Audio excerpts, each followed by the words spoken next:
What do people need to know about keeping a turtle? So let's imagine you go into a pet shop or a garden centre and you see that cute little turtle, and they are, aren't they? Yeah, they are. Cute little turtle. Really cute. Yeah, this big. How much space could that need? You know, a little turtle. You remember Rocky?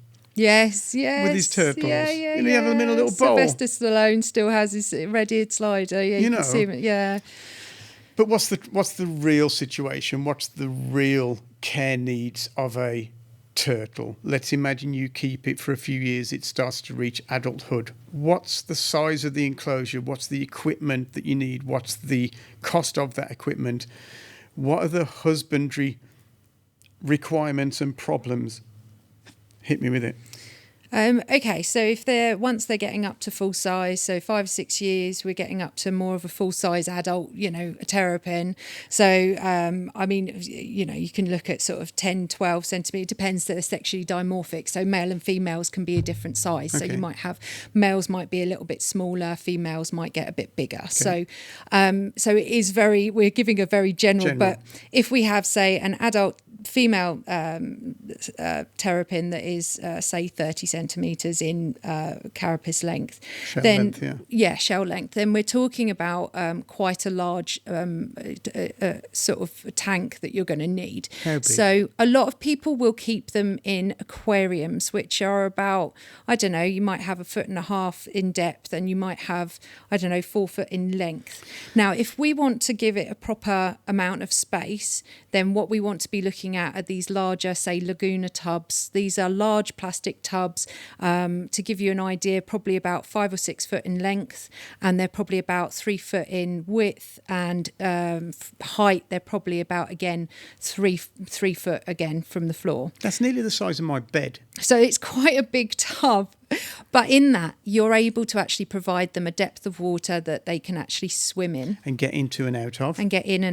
So because they're not totally aquatic, are they? No, they're not. So they do need to come out and bask. So we would need a platform inside of the tub. They'd need a ramp so that they can actually climb up onto the basking platform and sit comfortably.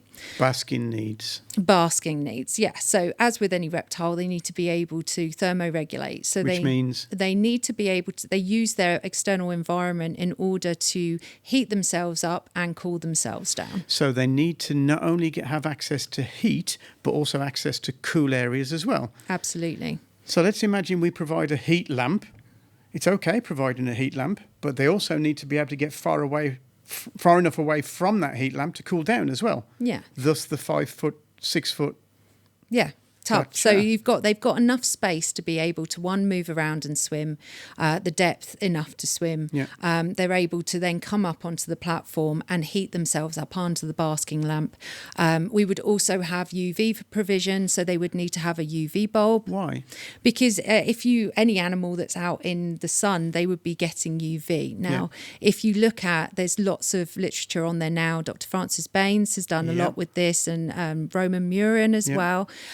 Lots of information on how it actually affects them biologically, their functions, how they produce, vitamin D3 and bone growth and things like that. So it's important. If they don't get UV, what happens to them? Well, they're not going to absorb the certain, or produce the certain vitamins that they need, and it affects their body negatively. So health-wise, they're not benefiting. So fully. they get... correct me if I'm wrong here, it's a metabolic bone disease, which is basically the same as human rickets, where they're not able to metabolize calcium to create healthy bones. So they'll get bendy bones and broken bones, and their shells won't develop well. But that's just the main issue of the lack of UV. There are lots of other biological issues as well, aren't there? And lots of other health issues if they don't get UV. But that's just basic provision. So you need a massive enclosure, you need a basking lamp, possibly thermostatically controlled, but at least with the ability to be able to get away from the heat lamp. You need an ultraviolet light, and these UV lamps last for how long? A year?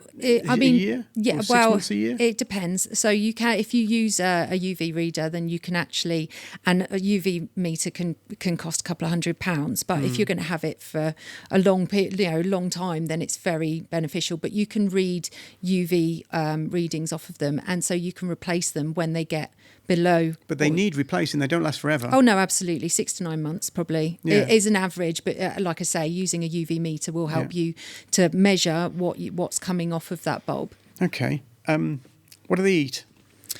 So again, depends on the species. So let's go with the sliders. Then usually it's vegetable. You can give them sort of leaves, and you can throw that into the water, and then they'll eat off of that. What do musk turtles eat?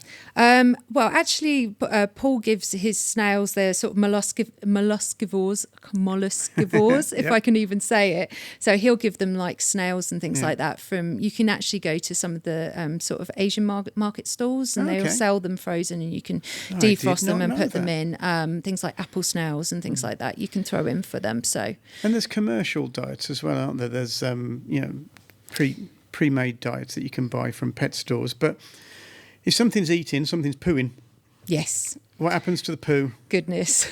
So you need a pretty good filter for these animals. They produce a lot of fecal matter, and that can clog up your filter if you had a internal filter. But usually with a large tank, you'd have an external canister filter. So whose job is it to clean the filter? Whoever owns it. It's not though, is it? If little Billy owns a turtle, it's not little Billy doing the filter cleaning, is it? I mean, it's quite smelly too, right? It's not the nicest smell too. But no, absolutely. And I know that I know Paul said that he's previously he's had filters that break, or because of all of the remnants sort of it, clogging it up. So it's another expense, and it's another husbandry consideration. And we should be clear here. We're not trying to put people off unless they should be put off. If you really want a turtle and you're up for it, go for it, because they're awesome. Absolutely, yeah. But as long as you're clued up on what you're letting yourself in for, because there is some expense, there is some work to be doing, and cleaning filters is not a nice job in anybody's day,